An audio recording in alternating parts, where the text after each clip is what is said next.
Hey, welcome into another episode of the Fat Guy Podcast. I'm the Fat Guy. Most people just call me Brett, and that's fine. Thanks for listening today. Follow us on social media. Fat Guy Podcast is the username. Whether you like Twitter, Instagram, or Facebook, you can follow us on all those. Appreciate you so much. And if you subscribe to this on, say, Apple Podcast or the Google Play Store, or maybe you subscribe on Stitcher or Podcast Maniac, I don't know. There's so many places we are. Wherever you found us at, if that place has an opportunity to rate the podcast, a 5-star rating and a comment about somehow that we've helped you would mean the world to me. So before I get into the 100% stupid, idiot-proof 10-day ketogenic diet plan, so that anybody can do it, it's not a problem. People always want to be guided, and seems like general information doesn't get folks there. We're going to get into that in just a few minutes. First, an update on my goal. My goal for November was to lose 15 pounds. I just don't think that's going to happen for some reason. And I've nailed it, man. I actually think I may have walked too much. And so I've talked in the past about how people who are really obese don't really need to exercise that much. About 20 minutes of walking a day at a slow to moderate type pace for a really obese person is just way plenty exercise. If you do too much, it stresses you out. So before I get into that, and I will in just a second, I'll get into the how to eat keto and everything. But I just want to say that I have a continuous glucose monitor now. I have the Freestyle Libre, and if you're a diabetic, I by all means recommend it. I got it. I was pre-diabetic. I control it with food. But this allows me to see what happens to my body when I eat. I see what my blood glucose does while I sleep, when I wake up in the morning, what it does leading up to my first meal, what happens when I exercise. And when I go walk, and I've really been pushing myself walking, not to lose weight. So make no mistake about it. I'm not walking to lose weight. I'm walking to try to get my foot, which is really messed up from being broke way back in the end of May, and it's just never healed. I'm just trying to work through that. You know, the only advice any doctors have given me, and I've seen 3 doctors now about my foot. Got a second opinion and a third opinion. And they all said, you just got to walk it. You got to work it. And I'm trying. I mean, it's damaged. My foot is damaged. But I've just been pushing and walking through the pain and trying to do some flexibility exercises and try to do some agility exercises and some stretches and things like that with it. But that's why I'm walking okay. But my point is so I am pushing my walking to way past where I would normally push it. Like I'm pushing it till I'm exhausted. I'm pushing it till I feel stressed. Obviously, I have the pain in the leg. I have other issues. And my blood sugar goes through the roof during that. Now, if you read the guidelines from the American Diabetes Association, they will tell you that after a meal, if you go for a walk, it'll bring your blood sugars down. Maybe for some people. But if you blindly believe that, I would highly recommend that you, for a week, test your blood sugar before you eat, right after you eat, right after you finish your walk, an hour after you finish your walk, and 2 hours after you finish your walk. Then another week, don't walk after you meal and do the same test. Do the test before you eat, right after you eat, 1 hour after you walk, and 2 hours after you walk, and see which blood sugar looks better. Because my blood sugar will go through the roof. Like I eat pretty low carb. I'm basically eating a carnivore diet with a few other things mixed in here and there, but it's basically just fat and protein, and my blood sugar doesn't rise from eating. You know, my blood sugar can be at 91. I can eat a 800 calorie meal and my blood sugar will be 93 an hour later. It just barely moves. But I can get out and walk and it'll run up to 120. So I say all that to say you can stress yourself, and I believe, with stress and the stress hormones that come along with stress in your body can actually inhibit weight loss. And this is why I've always preached, if you're obese, and by obese I mean 50 to 75 pounds overweight and heavier, you just really need to be very selective about your exercise, and you need to do slow to moderate walks for no more than 20 minutes, I'd say. You can do them every day. Don't stress your body. It's going to make you hungrier. It's going to make your stress hormones rise. just control your weight loss through your diet. Now that doesn't mean laying in the bed or on the couch all day. You need to have a regular life where you're getting up and taking care of things, going to work, cooking, and if you have stuff to do in the yard, you need to have a normal life, but you don't go way overboard with the exercise. Okay, enough about all that. That's where I'm at on my goal. My weight was basically static for the first 7 days of November, and then suddenly the 8th and 9th day, for whatever reason, dropped 2 pounds. So I don't know, but I have walked less the past 2 days. I decided to take a little bit of a break from the walking, and bam, there. So look, it's anecdotal evidence. All right, so ketogenic diet. My knowledge and my wisdom and my understanding of how to eat continues to evolve. And so just to briefly recap my journey to where I am now about what I understand about the best way to get healthy and lose weight, started with me taking some kind of a pill that did help me lose weight for a while till it quit working. I think I lost 30, 40 pounds with that pill. It evolved from that to me going to a vegan diet. Then I went to a raw vegan diet where all I ate was raw, 100% whole vegan foods, to going back to a cooked, regular, normal vegan diet, to jump into a ketogenic diet, to now I'm what you would kind of call carnivore ketogenic. I just don't eat that many vegetables and stuff. Now, what I'm going to walk through with you today is not eating vegetables, because I think for most people this adds a little bit of variety. I think after you've been keto a while, after you've got it under your belt, you understand the benefits of fat and not being hungry and having satiety all the time and being able to go long periods of time without food, and you love all that, and you're really good at keto, then you may want to try carnivore. That being said, if you want to just jump right into carnivore, it's the easiest way to go keto.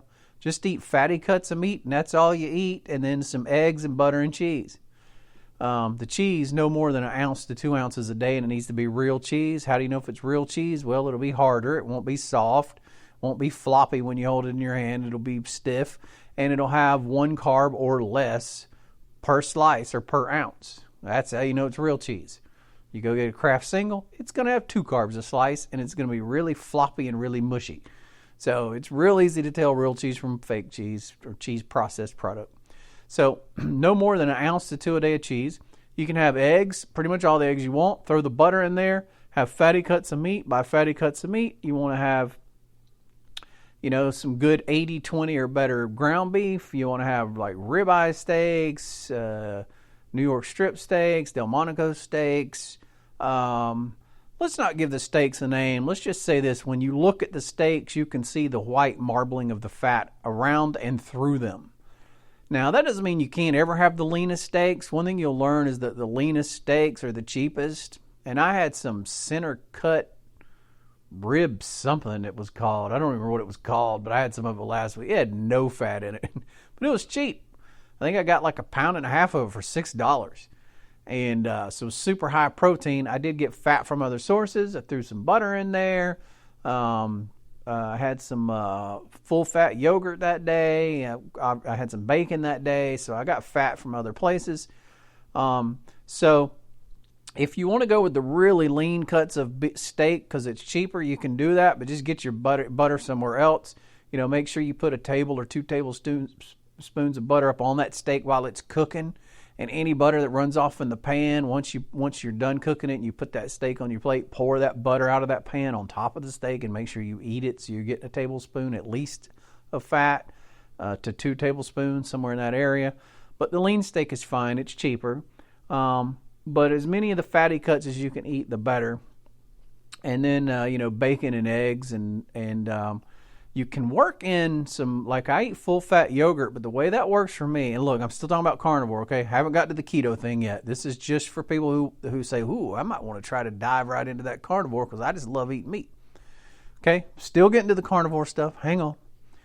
So you want to jump right into carnivore and try it? That's pretty much it. It is the most extreme keto. If you just eat meat, cheese, butter, and eggs, basically, the only carbs essentially you're going to be getting is from the cheese. If you eat 5 slices of bacon, you get a carb. If you eat like 2 eggs, you get right at a carb. So it's real hard to get any carbs eating that. Beef doesn't have any carbs. Hamburger meat doesn't have any carbs. So your carbs will just be like, if you eat this way, let's just say you have bacon and eggs with one slice of cheese on the eggs and a tablespoon of butter thrown in there with the eggs, like I do. That's my typical breakfast. I mean, you're looking at like 2 carbs for breakfast. And then if your lunch is like a hamburger patty or 2 hamburger patties or whatever with a slice of cheese, you're getting 1 carb there. And then if your dinner is like a big ribeye steak, there's no carbs in that. So you're getting like 4 or 5 carbs a day. Like, it's super low carb. You're going to be super keto, and you're going to get fat adapted really quick, and the pounds will start coming off pretty quick as well, and you'll feel a lot fuller. So that's just tossing that out there if you want to try to keep carnivore. So here's the rough guidelines for keto. It's essentially basically what I just said for carnivore, except you're going to try to get in 4 or 5 cups of leafy green vegetables a day. That's the only difference. So your breakfast still would pretty much be bacon and eggs.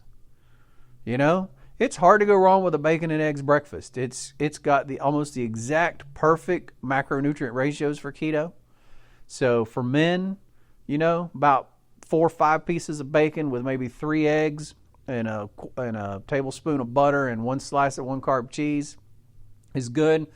For women, it's going to be like 2 eggs, 4 pieces of bacon, and a tablespoon of butter and maybe a slice of cheese. And I would say if you're a short man, less than 5'9", you should go with the women's size portions.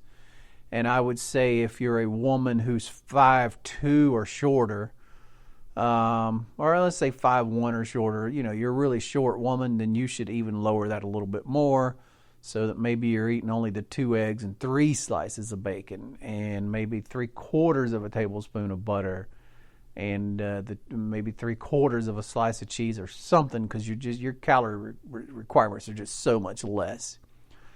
But generally speaking, that's how it works. And I recommend anybody that I work with that's your breakfast. You got that locked in. Lock it in. You're wanting to try this for 10 days?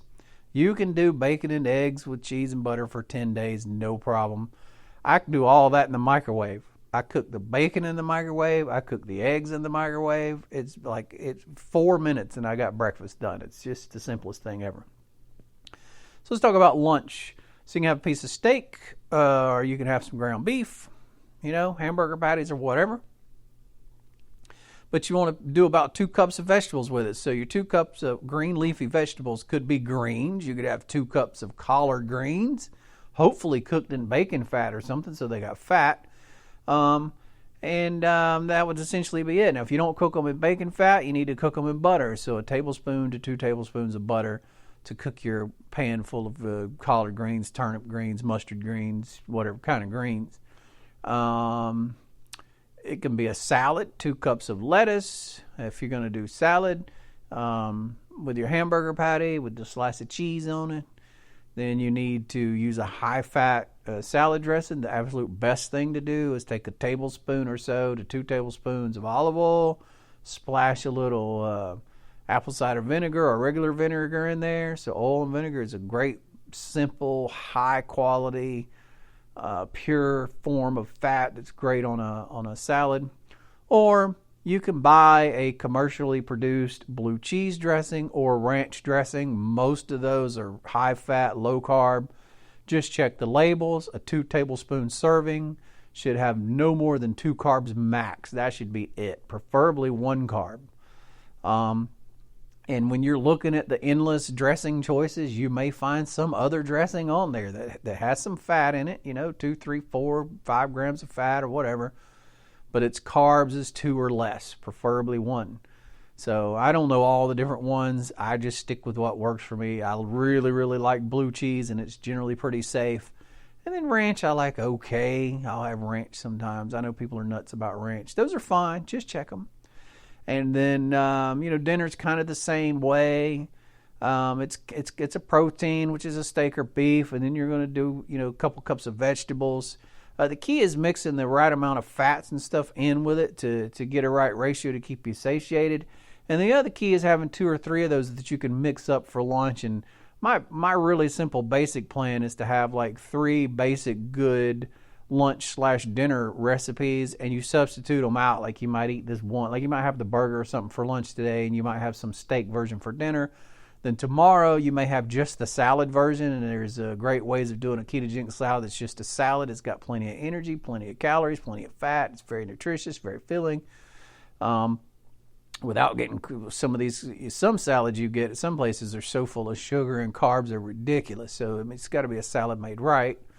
And then maybe you have the steak for dinner that day or whatever, and you rotate them out so that you don't get completely bored with it, but you are essentially eating the same 4 or 5 meals over and over and over again. And if right off the bat you're going, God, that sounds so boring. That sounds horrible. Well, I have a news tip for you. The best diets are boring.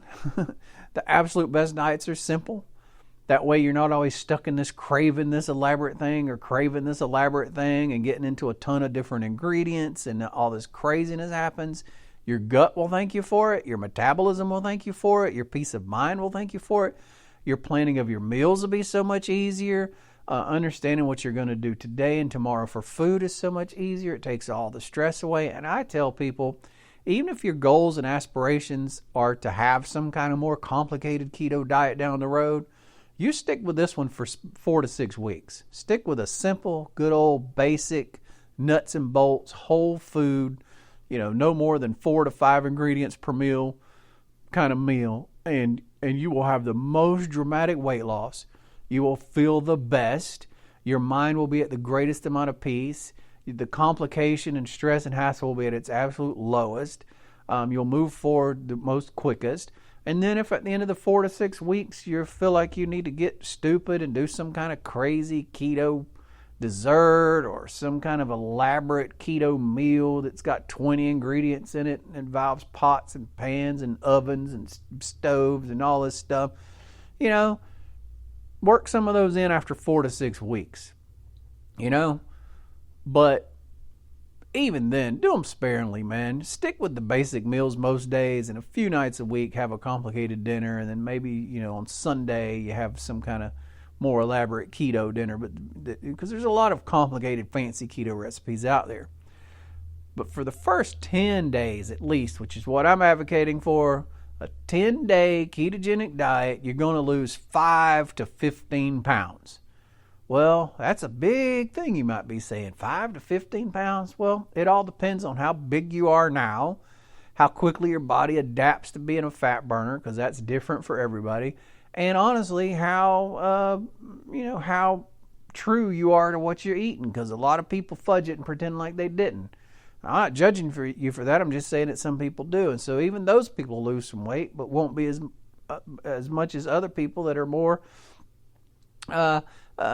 strict about it, precise about it, dedicated to it. So, but you will lose 5 to 15 pounds in the first 10 days. Some people might even lose more than 15 pounds, but 5 to 15 pounds in the first 10 days is a no-brainer. It's just going to happen if you follow this diet. Now, I've put something together to help you, and all I'm asking is you chunk a cheeseburger my way or something as a way of gratitude. Over on my Patreon blog, I have laid out in great detail breakfast, multiple variations of lunches and dinners, so that you can just print it right off or just save it to your phone or screenshot it or whatever, and just go buy what you need, and it just put it together for you. It's a hold in your hand. You can't mess it up. Foolproof. Follow this, and you'll be perfect keto for 10 days so you can see how amazing it is.